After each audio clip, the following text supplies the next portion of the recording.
사랑합니다. 축복합니다. 계속 편하게 하지 마. 2월 14일이면 발렌타인데이라 가지고 다 초콜릿을 준비했어요. 맛있게 드시길 바랍니다.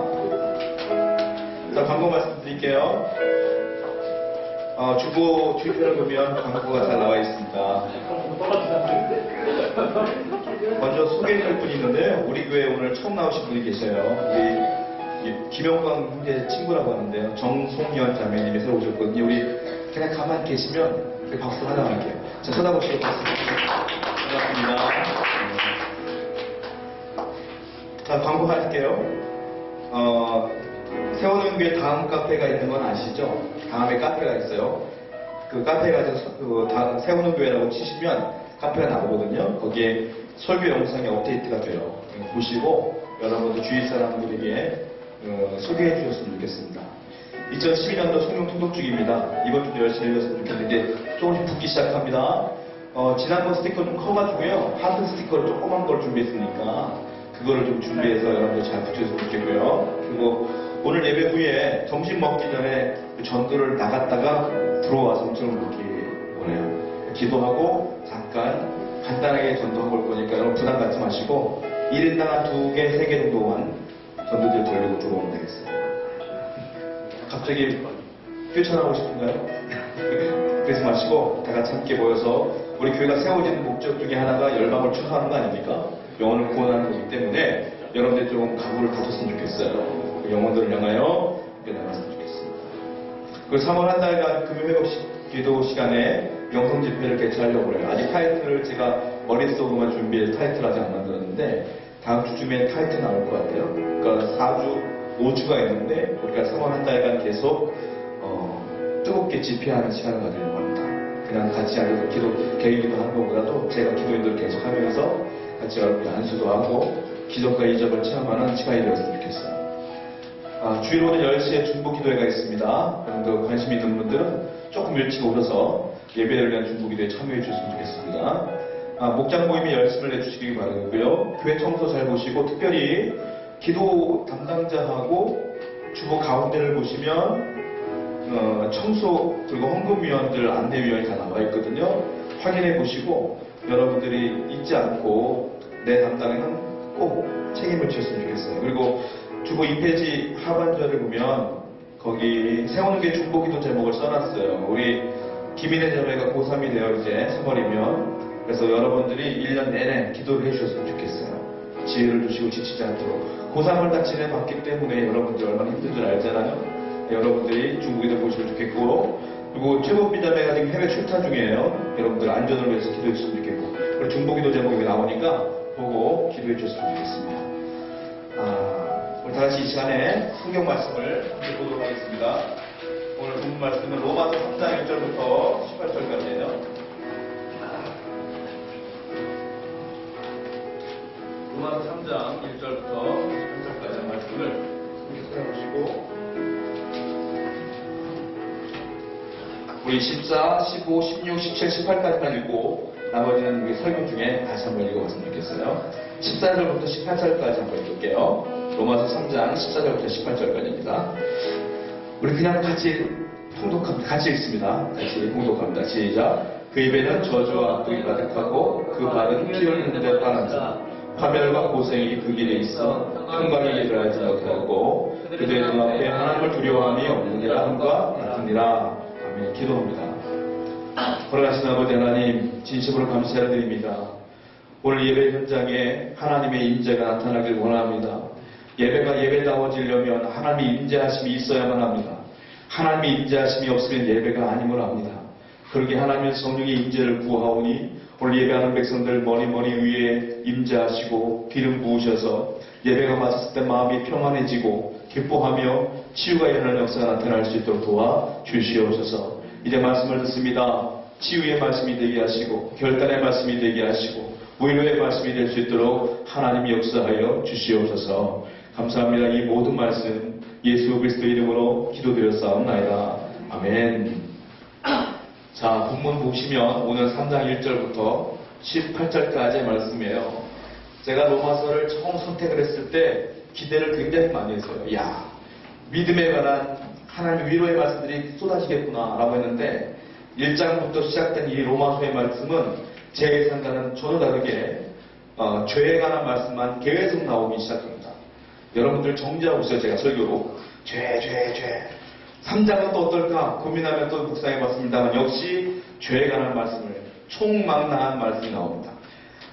여러분들 이런 에피소드가 제가 책을 보다가 읽은 적이 있는데 한 젊은 남자가 영국 런던에 전단지를 뿌렸어요. 그 전문을 보냈어요. 유명한 20명의 그 유명 인사들을 뽑아서 그 사람들 개인에게 전부 다 메일을 보낸 거예요. 뭐라고 보냈냐면 당신의 비리가 탄로났습니다. 서둘러 피하십시오. 라는 전단을 뿌렸어요. 근데 그 다음은 어떤 일이 벌어졌는지 아십니까? 영국 런던의 그 20명의 사람들이 다 없어졌다고 그래요. 무슨 말이냐? 누구나가 다 뒤가 구리다. 다 죄가 있다. 말짱해 보이지만 다 비리가 있다. 여러분들 말짱해 보이는 사람들 뉴스에 오르락내리락 하는 걸 보세요. 저 사람은 아닐 줄 알았는데 다 뉴스에 오르락내리락 하지 않습니까? 유명한 사람들, 유명한 사람 볼 게 뭐가 있어요? 여러분들이 신뢰했던 그 친구들, 동료들, 쟤만은 아니겠지 라고 했지만 그 안에도 우리가 알지 못하는 추악함이 많이 있고 죄악들이 많이 있지 않아요. 결론이 있어요. 이 모습을 제가 성경 말씀을 통해서 제가 결론을 냈어요. 뭐냐면 본문 10절 한번 보실래요? 10절 말씀이에요. 3장 10절 말씀. 한번 같이 한번 읽어보세요. 10절 말씀. 시작. 기록된 바 의인은 없나니 하나도 없으며. 다시 한번요. 시작. 기록된 바 의인은 없나니 하나도 없으며. 결론이 나왔어요. 이 세상에는 의인은 하나도 없다. 전부 다 죄인이다. 내가 존경하는 사람마저도 우리가 그 속을 모르잖아요. 전부 다 죄인이다. 라고 로마서의 사도 바울이 결론을 낸 거예요. 의인은 없나니 하나도 없다. 제가 지금까지 설교했던 부분들을 요약해서 말씀드릴게요. 1장의 내용 기억하십니까? 1장의 총 주제는 뭐냐면 하나님을 전혀 알지 못하는 로마 사람들, 로마인들의 죄악을 나열합니다. 그들의 대표적인 죄악은 불경건, 불의, 이걸 쭉 나열하죠. 2장의 내용은 아십니까? 2장의 내용은 이거예요. 헬라인들이 아닌, 로마인들이 아닌 유대인들의 죄악을 낱낱이 사도 바울이 나눕니다. 너희들이 경건의 모양은 있으나 그 속에 악독은 똑같다. 그러면서 너희나 로마인이나 똑같다라는 얘기를 하죠. 3장에 넘어오면서 오늘 본문 말씀을 통해서 사도 바울이 말하는 건 뭐냐면 죄에 대한 총망라한다. 결론을 냅니다. 의인은 없나니 하나도 없다. 결국은 믿는 자나 믿지 않는 자나 똑같이 죄인이다라고 결론을 딱 내는 거예요. 여기서 시작되는 거예요. 이제 3장 끝나면 이제 의인에 대해서 믿음에 대해서 쭉 나올 것 같아요. 이렇게 결론을 내게 돼요. 자, 3장 9절 말씀이 실질적인 결론 내용이에요. 9절 한번 읽어볼게요. 9절, 3장 9절. 시작. 그러면 어떡하냐? 우리는 나으냐? 결코 아니라. 유대인이나 헬라인이나 다 죄 아래 있다고 우리를 미소하는 자라. 유대인이나 헬라인이나 믿는 자나 믿지 않는 자나 우리 여기 앉아있는 분들이나 저 유명한 교회에 계신 분들이나 저 바깥에 믿지 않고 돌아다니는 분들이나 다 죄 아래 있다 이 말이에요. 우리는 태어날 때부터 죄 아래 있는 거예요. 사실 예수를 믿음으로 회개함으로 구원받는 거거든요. 여기서부터 출발을 하는 거예요. 그런데 이걸 보세요. 이렇게 사도 바울이 막 선포하니까 내가 여러분들 붙들고 야 너희 죄다 개인적으로 막 죄인이야 막 제가 막 정죄를 하면 그래 난 죄인이야 라고 받아들이는 사람이 어디 있겠어요. 솔직히 말씀드리면 거부하는 게 일어나거든요. 내가 왜 죄인이야? 내가 자기는 뭐 잘났나? 그리고 좀 욱하는 마음이 들어올 수가 있어요. 아니나 달라요? 사도 바울이 지금 유대인들에게 너희는 죄인이야 라고 했더니 바리새인들 유대인들 들고 일어나는 거예요. 내가 왜 죄인이야? 라고 그들이 반론하기 시작하고 그들이 반응하기 시작해요. 뭐라고 반응했느냐면 그게 1절부터 2절에 나와 있어요. 살펴볼까요? 1절과 2절 같이 있습니다. 1절과 2절 시작. 그런 유대인의 나음이 무엇이며 그러나 이유이 무엇이냐. 범사에 많으니 우선은 그들이 하나님 말씀을 맡았습니다.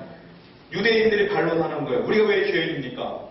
우리는 경건의 모양도 있고 경건하고 애쓰고 말씀도 있는데 믿는데 하나님을 믿고 언약도 받고 선민사당이 있는데 우리가 왜 죄인입니까? 했더니 사도 바울이 말한 거예요. 1절에 그러니 유대인의 나음이 무엇이며 할례가 무엇이 유익이 있느냐. 그래 우리가 유대인인데 할례를 뭐하러 했습니까? 똑같은 죄인이라면 라고 했더니 2절에 범사에 많으니 우선은 그들이 하나님 말씀 맡았습니다. 그래 너희들에게는 경건의 모양이 있구나 특권도 있구나 내가 인정한다 범사에 많다. 이말은 그래, 항상 너희들은 믿음의 특권이 있어. 내가 인정해. 이 말이에요, 사도 바울이. 인정해. 그러면서 마지막에 뭐라고 말했어요? 하나님의 말씀을 맡았어. 그것도 인정해. 그래서 사도 바울이 말하고 싶었던 건 안 나와 있어요. 아마 이 뒤에 사도 바울이 이렇게 말했을 거예요. 너희들이 말씀 받은 것도 인정해. 하나님의 한 것도 인정해. 다 인정해. 너희들 경건의 모양도 다 인정해. 그런데 말씀을 맡았으나 그 말씀대로 행하느냐. 이게 포함됩니다. 말씀대로 행하느냐. 말씀이 있는 게 중요한 게 아니라 말씀대로 사느냐. 네가 살지 않는다면, 말씀대로 행하지 않는다면 똑같은 거야. 이 말은. 사랑하는 여러분, 우리는 말씀의 홍수 속에 살고 있어요. 인터넷 보면 말씀이 쏟아지고요. CTS 보면 말씀이 쏟아지고요. 여러분 큐티 말씀 매일같이 보고요. 그런데 여러분들이 그 말씀대로 살지 않으면 똑같다는 거예요. 말씀대로 사는 결단이 있기를 바랍니다. 말씀을 듣고 결단하여 일주일을 이렇게 살겠다라는 결단을 하고 그렇게 살아보는 거예요. 그게 중요하지 않을까라는 생각을 해요. 이번 세계 2차 대전 때는 여러분들이 가볍게 사용할 수 있는 손전등 있죠, 랜턴. 이게 귀했대요. 이게 많은 사람에게 공급되지 않는데요. 누구에게 공급되냐면 그 군대나 소대의 리더들에게만 공급되어졌고 그 사람들은 그걸 가지고 특권자를 여긴 거예요. 내가 높은 자리에 있기 때문에 손전등이 들어왔구나 라는 특권이 있었다는 거예요. 그런데 손전등이 있으면 뭐 하냐고요. 후레쉬가 있으면 뭐예요. 후레쉬를 킬 줄 알아야 되고 빛을 비출 줄 알아야지 유용한 거 아니겠습니까? 유대인들에게 말하는 게 바로 이런 거예요. 너희들이 말씀이 있으면 뭐하냐? 특권이 있으면 뭐하냐? 그거를 활용하고 그대로 사는 게 중요하지 않느냐? 이 말이에요. 2004년도에 어떤 어린아이 한 명이 지리산에서 조난당한 적이 있어요. 그 아이의 이름은 정희자라는 아이인데 초등학교 4학년 때 아빠랑 같이 지리산을 등반을 했다가 지리산 종주를 간 거예요. 아빠 친구들과 함께. 그 등산을 해보면 아저씨들 여러분 알다시피 약주들을 많이 드시지 않습니까? 거기서 약주들을 많이 드시다가 애가 있음에도 불구하고 애 신경을 전혀 안 쓴 거예요. 이렇게 마시다 보니까. 그러니까 이 아이가 아빠들은 뭐 술 먹고 오니까 이 아이가 궁금해서 돌아다니는 거예요. 이렇게. 여기저기 돌아다니다가 얘가 길이 아닌 곳으로 들어가서 아빠와 떨어지게 된 거예요. 아빠도 술 취해서 모르고 있다가 나중에 정신 차려보니까 애가 없어진 거예요. 그리고 그 아이를 찾는데 며칠에 걸려 찾았냐면 3일에 걸쳐서 찾았어요. 못 찾은 거예요, 이 아이를. 근데 이 아이가 어떻게 구출됐느냐면 인터뷰를 했는데 그 아이가 아주 똑똑한 아이예요. 뭐라고 말하냐면 아빠랑 등산을 다니면서 아빠가 꼭 얘기했던 게 있대요. 그게 뭐냐면 우리 대한민국 산에는 맹수가 없다, 호랑이가 없다. 그러니까 무서워하지 말아라 이렇게 얘기했대요, 항상. 그러니까 이 아이가 그걸 기억하는 거예요. 밤이 됐을 때 이 아이가 나를 잡아먹을 맹수는 없어 라고 생각하고 두려움을 제어하면서 꿋꿋하게 잘 버틴 거야, 이 아이가. 또 하나 아빠가 얘기한 게 있어요. 산에서 제일 위험한 건 비를 맞는 거야. 비를 맞으면 체온이 떨어져서 죽을 수가 있어. 절대 비를 맞으면 안 돼. 라는 얘기를 아빠가 늘 했었대요. 이 아이가 그걸 기억해낸 거예요. 그래서 아빠가 말했던 대로 침낭을 이 아이가 뒤집어 쓰고 항상 이슬도 맞지 않고 항상 그 속에서 안전하게 있으려고 애를 썼다는 거예요. 또 마지막으로 아빠가 말한 게 기억났어요. 뭐냐면 항상 물은 위에서부터 밑으로 흐르기 때문에 네가 어려움을 당하면 물을 찾아서 물을 따라가면 반드시 밑으로 내려갈 수 있다는 거야. 이 얘기를 생각나서 얘가 물을 따라 내려가서 결국 3일 만에 구출되어졌다고 그래요. 여러분, 이 아이가 대단했던 게 뭐냐면 아는 것으로 끝난 게 아니고 아는 것을 실천했기 때문에 사는 거예요. 말씀은 너무너무 주옥 같은 말씀들이 너무 많아요, 여러분. 원수를 사랑하라, 기도하면 다 준다. 너무 많아요. 그런데 중요한 게 기도하면 다 준다고 하는데 기도하느냐. 원수를 사랑하라고 하는데 너무 좋아. 근데 원수를 사랑하느냐. 말씀은 너무 좋은데 말씀대로 사느냐. 이게 중요한 거예요. 사랑하는 여러분, 말씀대로 살지 않으면 믿는 자랑 믿지 않는 자랑 똑같은 겁니다. 이 결단했으면 좋겠어요. 우리는 말씀대로 삽시다. 할렐루야. 꼭 삽시다. 말씀대로 사는 것이 하나님의 은혜인 줄 압니다. 사도 바울이 그걸 얘기하고 있어요. 자, 유대인들이 또 질문을 합니다. 두 번째 항변을 해요. 뭐라고 말하냐면 당신 말이 맞습니다. 또 인정하고 또 유대인들이 사도 바울에 공격해요. 그게 3절과 4절이에요. 한번 읽어볼까요? 3절과 4절 말씀입니다. 시작. 어떤 자들이 자리요 그 믿지 아니하면 이 교체를 피하겠느냐. 그럴 수 없느니라. 사람과 거짓되되 무사하니는 참되시다 할지어다. 비록 내가 주께서 주의 말씀을 의롭다함을 얻으시고 판단받으실 때 이기려 하시니라 같으니라. 유대인들이 말합니다. 당신 말이 맞다면 당신이 우리를 그렇게 정죄하는데 우리 똑같다고 말하는데 좋습니다. 한번 얘기를 해보자는 거예요. 그렇다면 우리가 믿는 사람들이 다 죄인이라고 인정할 수 있다면 그러면은 우리가 믿지 않아요. 하나님을 믿지 않는 건 똑같은 거 아닙니까? 그렇다면 하나님이 우리에게 약속했던 것들 있잖아요. 언약했던 것들 있잖아요. 그건 뭐가 되는 거예요? 그건 죄인인 우리에게 왜 이루어져야 되는 거예요? 이렇게 얘기를 하는 거예요. 그랬더니 사도 바울이 말하는 게 3절이에요. 뭐라고 말하냐면 어떤 자들이 믿지 아니하였으면 어찌하리요? 이렇게 질문했더니 그 믿지 아니하니 하나님 믿으심을 패하겠느냐? 야, 믿지 않아도 상관없다 이거야. 하나님은 네가 믿든지 믿지 않든지 중요한 거 아니야. 사도 바울이 말하는 거예요. 그럴 수 없느니라. 4절에 사람이 다 거짓돼도 오직 하나님은 참되시다. 이 말이 무슨 말이냐면 야, 네가 믿지 않는다고 해서 너희들이 나는 뭐 선인이 아니니까 똑같은 사람이 안 믿을래요 한다고 해서 하나님께서 이 일을 이루시지 않겠느냐. 즉 너희가 믿지 않는다고 일을 하나님 죄 졌구나 내가 말하는 거 이루어지지 않을래 하면 하나님의 신실성에 문제가 생겨요. 하나님은 신실한 하나님이 안 되는 거예요. 약속한 걸 어기니까. 그걸 질문했더니 사도 바울이 말하는 거예요. 네가 믿던 네가 믿지 않던 중요하지 않아. 하나님은 너와 상관없이 그대로 이루시는 거야 이 말이에요. 대표적인 사건이 이거예요. 쉽게 얘기하면 출애굽 사건이에요. 이스라엘 사람들이 출애굽을 할 때 광에서 얼마나 많이 원망을 해요. 얼마나 하나님을 비난하고 여론을 조성해서 하나님을 적대합니까? 그런데 하나님은 모세 하나 붙들고 출애굽을 완성시킵니다. 왜요? 하나님이 약속하셨거든. 그것을 이루신 거예요. 그들이 죄가 있던 원망하던 믿던 상관없이 그냥 이루신 거예요. 두 번째 사건이 무슨 사건이냐면 십자가 사건이에요. 자, 예수님이 이 땅에 오셨어요. 그런데 예수님을 환영한 사람은 아무도 없어요. 예수님을 붙잡아다 십자가 못 박혀 죽였어요. 그런데 하나님은 구원하겠다 약속하셨기 때문에 그들이 믿지 않고 다 대적해도 그걸 그대로 이루셔요. 믿던지 상관없는 거예요. 하나님은 제가 정답을 말씀드릴게요. 하나님은 신실하신 분이에요. 성실하신 분이에요. 여러분들이 죄가 있어도 여러분들이 안 믿어도 상관없어요. 하나님은 말씀하신 건 반드시 이루셔요. 할렐루야. 그걸 믿으시기 바랍니다. 여러분들 기도 중에 하나님 약속하신 것이 있습니까? 너에게 지혜를 주겠다. 너에게 인생의 승리를 주겠다. 뭐 기타 등등 말씀하신 게 있습니까? 근데 내 모양을 보니까 죄가 너무 많고 내가 성실하게 하나님께 나가지 못하고 내가 점점 하나님과 멀어지는 것 같고 그런 죄 가운데 그 자존감이 무너지는 상황 속에 있습니까? 그것과 상관없이 하나님의 말씀을 이루신다. 할렐루야. 하나님이 신실한 거예요. 이걸 믿는 거예요. 사도 바울을 믿기 때문에 자신 있게 얘기하는 거예요. 그러니까 여기서도 유대인들이 완전히 패배하는 거죠. 사도 바울이 또 이걸 이겼어요. 또 세 번째로 이제 또 질문을 해요. 자, 그게 이제 5절, 6절, 7절, 8절 말씀이에요.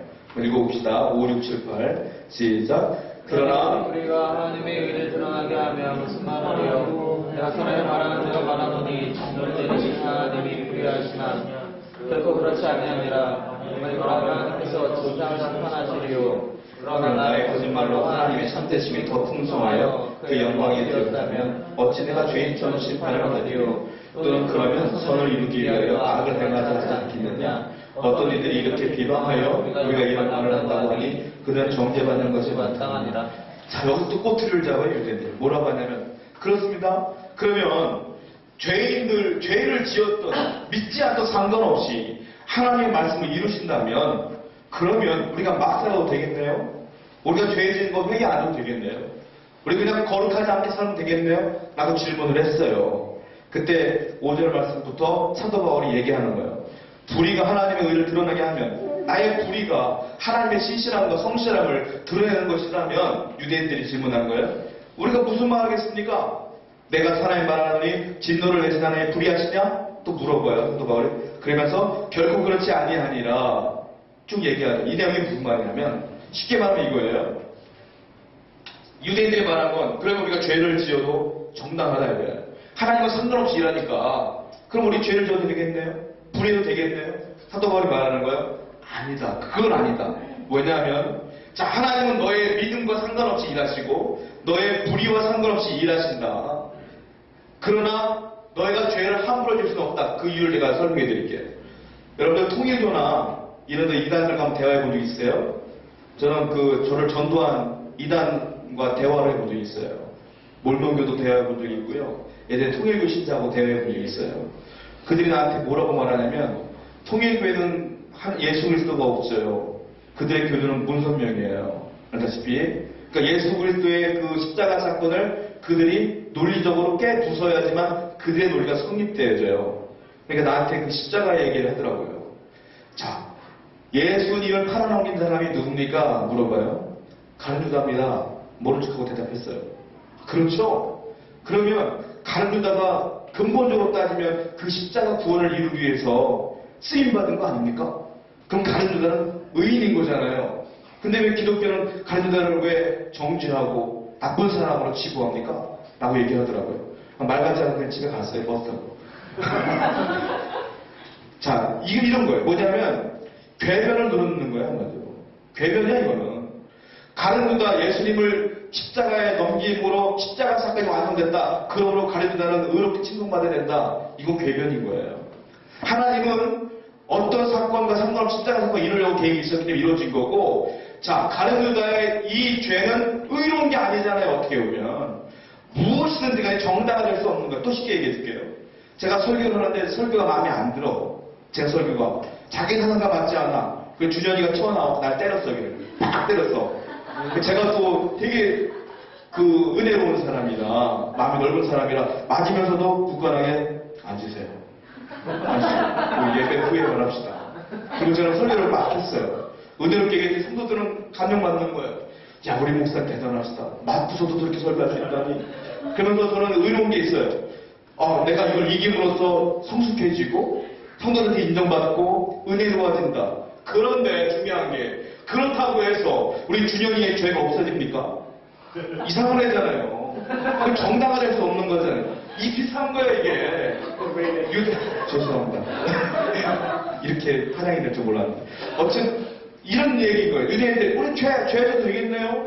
이렇게 말하는 것은, 그래, 너희들이 죄에 져도 상관없는 사람이 일한다. 그러나 너희 죄가 정당화될 수는 없는 거야. 이 말이에요. 그러니까 너희는 죄를 져도 회개하라. 하나님은 네가 하나님을 떠나도 상관없이 일하시는 분이야. 그러나 하나님께 회개하며 거룩하게 살려고 애써야 되는 것이 신앙입니다. 이 말인 거예요. 할렐루야. 여러분, 그러므로 믿음의 삶을 살기 애쓰시기 바랍니다. 하나님이 용서해 줄 거야. 자유롭게 살면 안 돼요. 하나님을 위해서 애쓰며 경건하게 살기를 노력하는 여러분들에게 축원드립니다. 아멘. 이 말이에요. 자, 그리고선 사도 바울이 또 얘기한 게 있어요. 이제 9절부터 12절까지입니다. 9절부터 12절 같이 읽어볼게요. 시작. 그러면 어떠하냐? 우리는 다 아니라 유대인이나 헬라인이나 자기 아래에 있다고 우리가 이미 선언하였나이다. 이렇게 바위와 유리만도 자도 없으며 깨닫은 자도 없고 하나님을 찾는 자도 없고 마치처럼 함께 그렇게 되고 선행하는 자는 없나니 하나도 없다. 사도 바울이 그 말을 딱 듣고 결론을 내는 거예요. 기록된 바 의인은 없나니 하나도 없다. 헬라인이나 유대인이나 다 죄 아래에 있다. 우리는 하나님을 찾는 사람도 없다. 이 세상에는 다 죄인이야 라고 말하는 거예요. 여러분 인정할 수 없어요. 우리 예하고 책을 샀는데 우인전들이 많아요. 위대한 사람들 쫙 꽂혀 있거든요. 그거 다 읽어요. 어린 시절에 이순신 장군도 읽고 막 읽어요. 그 여러분들이 존경할 만한 사람들도 계시잖아요. 그분들 다 존경하잖아요.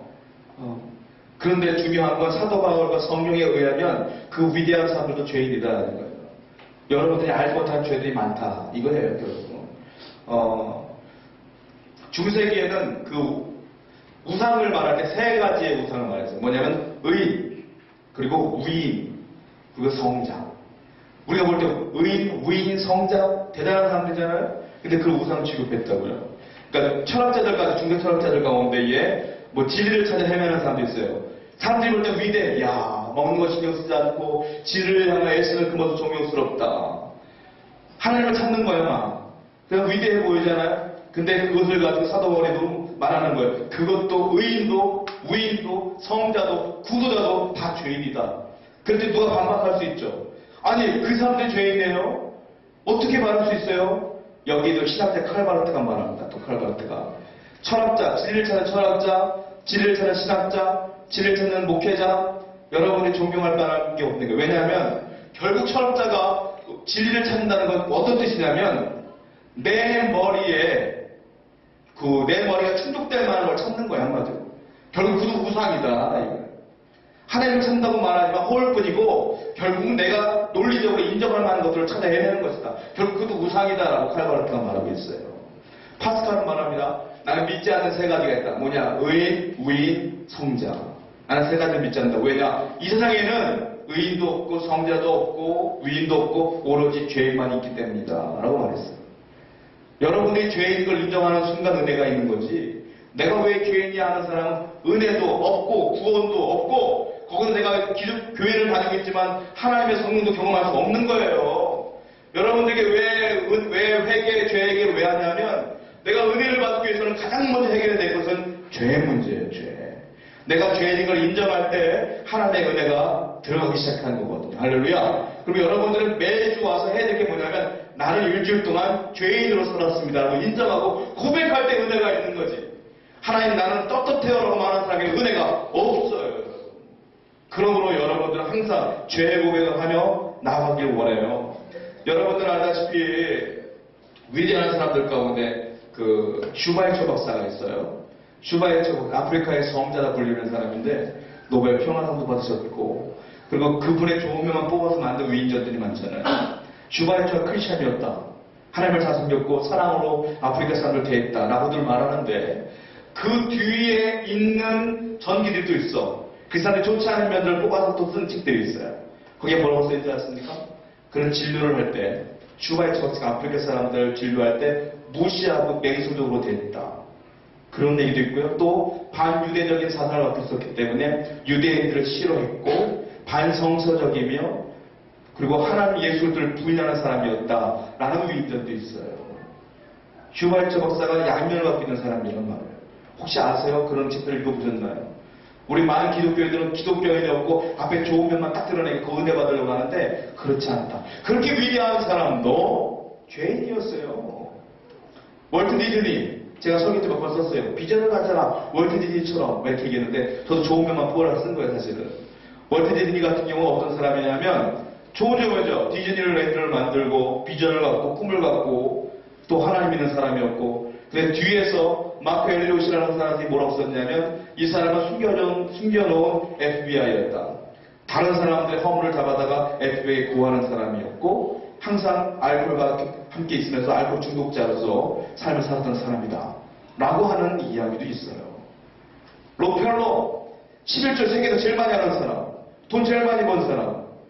제가 사업하시는 분들과 대화를 해봤어요. 사업은요 정직하면 망해요. 아십니까? 사업은 공식적인 사기꾼들인 거예요.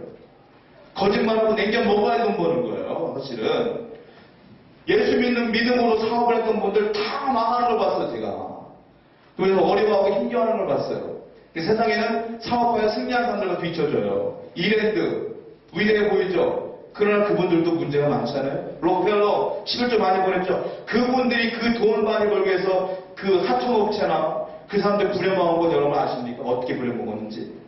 여러분들 애플, 세계적으로 가장 위대한 기업이라고 부르는 애플. 제가 얼마 전에 뉴스를 봤어요. 애플에다가 그 납품하는 납품업체가 중국에 있는데 그 중국 납품업체들 그 노동자들 어떻게 사는지 아세요? 새벽에 일어나서 일을 해요. 그리고 밤새도록 일하다가 반드시 시간에 일을 끝내고 뒤터들어 잠자요. 그리고 새벽에 또 일어나서 또 일해요. 월급은 축구할 만큼 받아요. 그러다가 그 사람들이 힘들어서 자살하는 사람도 있어요. 스스로 목숨을 끊는 사람도 있어요. 그런 것 때문에 애플이 영광을 얻은 거예요. 우리 애플 위대, 와, 스티브 잡스 위대. 아닌 거예요, 여러분. 세상에 좋아 보이는 것, 야, 위대하지만 뒤로 보면 위대한 거 하나도 다 똑같은 거예요. 그러니까 제가 성경적으로 말하자면 의인은 없나니 하나도 없다. 이게 정답입니다. 박대웅 목사, 여러분 어떻게 볼지 모르지만 나도 죄인이요. 나도 성자 아니에요. 나도 여러분도 어떻게 더 많이 될지 몰라요. 근데 하나님 앞에 이쁨 받고 사랑받는 사람 특징이 뭐냐? 죄가 있어도 인정하고 회개하고 나아가는 사람도 인정받는 거예요. 난 여러분들이 나는 의인이라는 교만함을 버리고 뭐 그런 사람도 없겠지만 항상 십자가 앞에 내 죄를 내려놓고 겸손하게 주님께 나아가는 여러분에게 축원드립니다. 할렐루야. 그것이 우리가 해야 될 신앙인들의 가장 중요한 일이에요. 자, 이제 구체적으로 사도 바울이 또 죄에 대한 얘기를 합니다.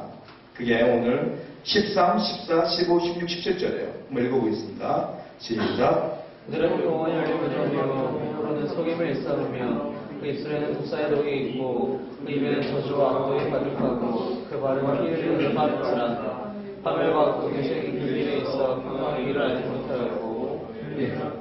여기까지 보면 이제 구체적으로 사도 바울이 죄를 얘기하는데요.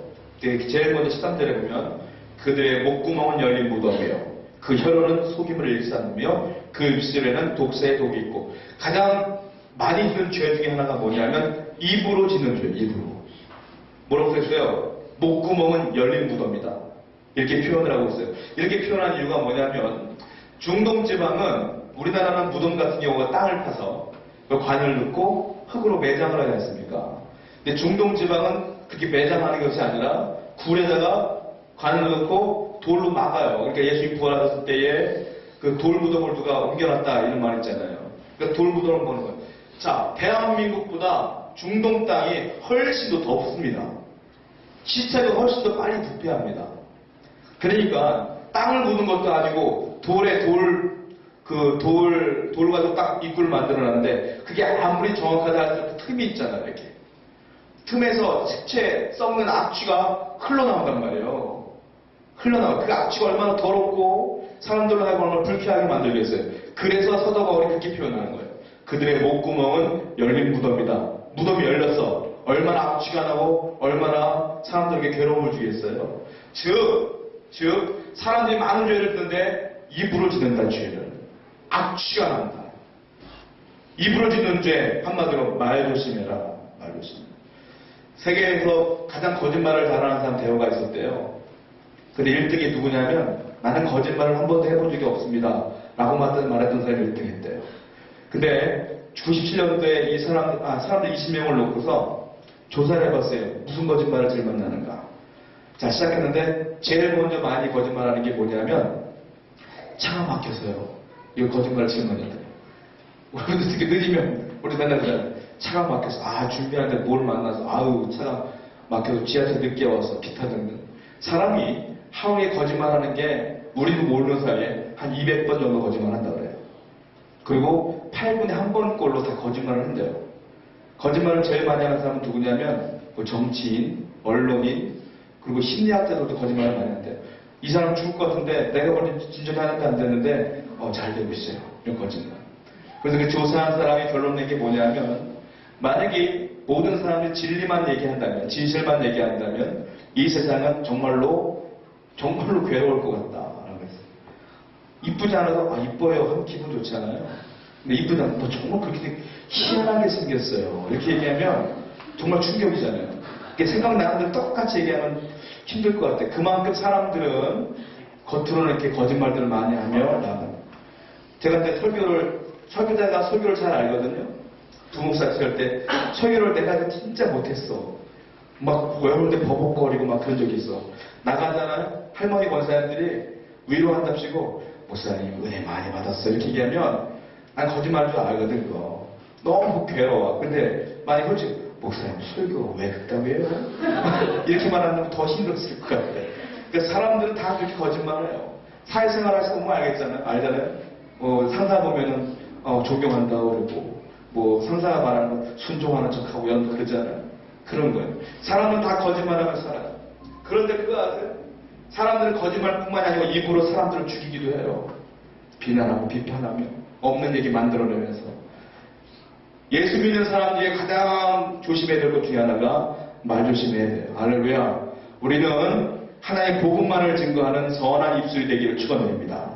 아멘. 사도 바울이 또 말하고 있어요. 두 번째 사도 바울이 말하는 게 있죠. 그게 뭡니까? 그 14절 보면 15절 보면 그 발은 피 흘리는 데 빠른지라 파멸과 고생이 그 길에 있다. 평강의 길을 알지 못했다. 그 발로 표현했는데 발이 뭡니까? 발이 가는 곳 행동을 의미합니다. 행동을 뭐라고 표현하고 있어요? 그 행동은 피 흘리는 데 빠르고 즉 누구를 죽이는 데 빠르다 이 말이에요. 또 파멸과 고생이 그 길에 있다. 즉 하나님 믿는 사람은 첫 번째 말 조심해야 되고 두 번째, 행동을 조심해야 되는데 사람은 원래 태어날 때부터 파괴적인 존재인 거예요. 여러분들이 무슨 생각을 하건 어떤 일을 하건 사람들은 말해요. 생산적이다 사람들은. 그래서 과학을 발전시켰다. 아닌 거예요. 과학이 발전됐다고 합시다. 그런데 과학 때문에 파괴된 게 얼마나 많습니까? 자연, 여러분들 먹는 물 이런 것들 다 파괴된 거예요. 사람들은 원래 그런 거예요. 여러분들이 생각하는 것 정말 기가 막힌 아이디어 같지만 그것이 직장 생활하거나 돈 버는 데 유용할지 몰라도 그 생각 때문에 누군가는 파괴되는 거예요. 사실. 사람은 움직이면 파괴시키는 존재인 거예요. 사도 바울은 말하고 있어요. 그러니까 너의 행동을 조심하고 너의 입을 조심하고 너의 아이디어를 조심하고 너의 행동을 조심하면 겸손하게 하나님께 물어라 이거예요. 묻고 기도해라.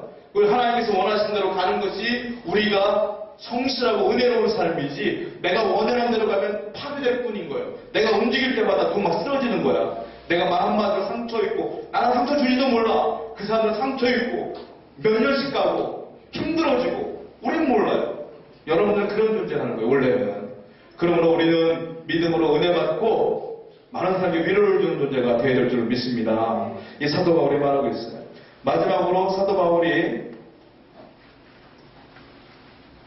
18절 말씀을 통해서 우리에게 마지막 결론을 하겠습니다. 18절 말씀을 읽어볼게요. 시작. 그들의 눈앞에 하나님을 두려움이 없는 것 같으니 너희들 왜 이렇게 죄를 짓느냐 결론이 딱 나와요. 뭐냐면 그들의 눈앞에 하나님을 두려워함이 없기 때문이다. 사랑하는 여러분, 하나님을 두려워하십니까? 내가 이런 죄를 지으면 하나님이 나를 기뻐하실 거예요. 아마 이렇게 생각하십니까? 하나님을 두려워해야 돼요. 하나님을 어떻게 표현하냐면 이렇게 말하고 있어요. 나는 사랑과 공의의 하나님이다 그랬어요. 공의는 뭡니까? 네가 죄를 졌으면 벌을 주는 게 공의잖아요. 사랑은 뭐예요? 네가 죄를 졌으면 용서해 주는 게 사랑이잖아요. 하나님은 두 가지 면이 있는 거야. 사랑과 공의. 사랑과 공의가 만나는 곳, 거기가 가장 아름다운 곳이에요. 거기 어딜까요? 거기 어디겠습니까? 사도 바울이 말하고 싶은 것은 이거예요. 그냥 정죄만 하는 게 아니에요. 너희들 죄만 얘기하는 게 아니에요. 너희가 두려움했기 때문에 죄를 졌구나. 그러나 사랑과 공의가 만나는 곳이 있단다. 그것이 무엇이냐? 그것이 복음이요. 그것이 십자가다. 하나님은 우리의 죄를 정죄하기도 하지만 그 죄를 우리를 용서하기 위하여 십자가에 못 박혀 주님을 돌아가셨다. 십자가에 나오기만 하면 용서받고 은혜 받는다 이 말입니다. 구약시절 때 십자가가 뭡니까? 도피성입니다. 살인죄를 짓거나 어려움을 당한 사람들은 도피성으로 도망가면 거기는 하나님 만들어 놓은 장소이기 때문에 아무도 근접하지 못했어요. 안심함이 있는 거예요. 십자가는 도피성이에요. 여러분들 힘들 때마다 어려울 때마다 괴로울 때마다 주의 십자가 앞에 나가서 기도하면 하나님의 위로가 쏟아질 줄로 믿습니다. 그것이 예배예요. 예배. 십자가 앞에 나오는 여러분들에게 축원드립니다. 아멘. 기도하겠습니다.